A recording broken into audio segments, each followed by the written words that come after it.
Hello everyone, class 9th NCERT Maths exercise 1.3 question number 4 दिया गया है। Express 0.9999 dot dot dot in the form of p by Q. आपको इस decimal fraction को p by Q के रूप में एक्सप्रेस करना है, यानी फ्रैक्शन के रूप में, यानी रेशनल नंबर के रूप में एक्सप्रेस करना है। और फिर दोबारा क्वेश्चन पूछा गया है कि are you surprised by your answer. क्या यदि इनको आप पी बाई क्यू के रूप में एक्सप्रेस करते हैं तो जो आंसर आता है, क्या उस आंसर को देखकर आप सरप्राइज्ड हैं? With your teacher and classmate discuss why the answer makes sense. और आप इसके लिए अपने क्लासमेट और टीचर से भी डिस्कस कर सकते हैं इस आंसर के सेंस के बारे में। आइए क्वेश्चन को देखते हैं। दिया गया है 0.999 डॉट डॉट डॉट।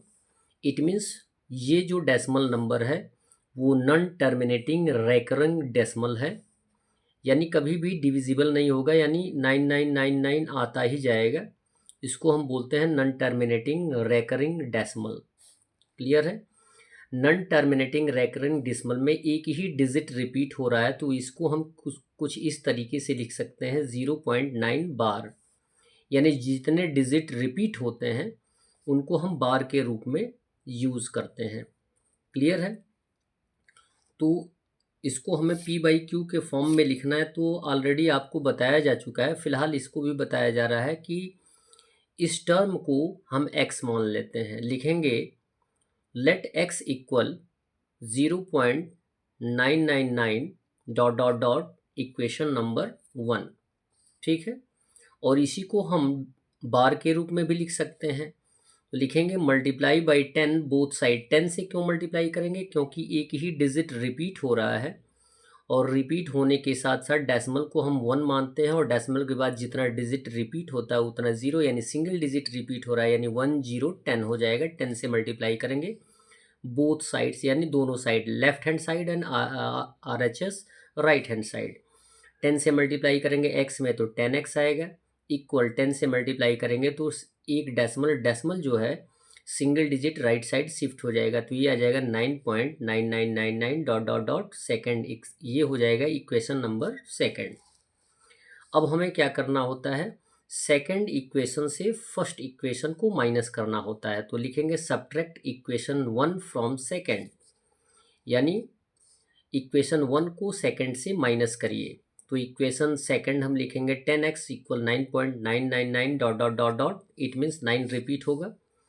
और फिर फर्स्ट इक्वेशन है x इक्वल हो जाएगा 0.999।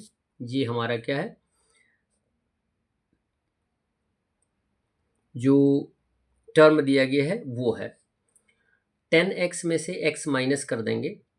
किसी भी लिटरल नंबर के साथ 1 कांस्टेंट होता है, तो 10 में से 1 माइनस करेंगे तो 9x इक्वल हो जाएगा 9.9 डॉट डॉट डॉट में से 0.999 डॉट डॉट डॉट, यानी ये इतना माइनस हो जाएगा।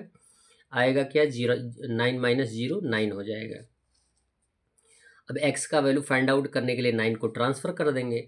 तो 9 को ट्रांसफ़र कर देंगे तो यहाँ पे एज ए मल्टीप्लिकेशन है, तो एज ए डिवीज़न आ जाएगा, तो x इक्वल हो जाएगा 9/9।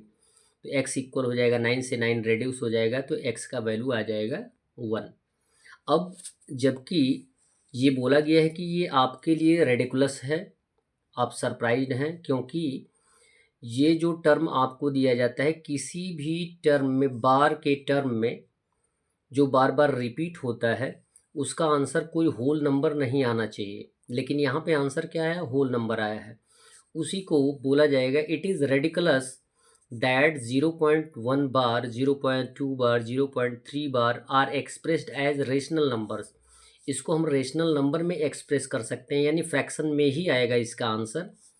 लेकिन यहाँ पे आंसर क्या है? एक नेचुरल या होल नंबर है, इसलिए हम सरप्राइज्ड हैं। That's all. वीडियो को लाइक करें और चैनल को अवश्य सब्सक्राइब करें। आपसे बताता चलूँ कि क्लास 9th और 10th NCERT इंग्लिश का भी इल्युस्ट्रेटेड वीडियोज़ मिलेगा। धन्यवाद।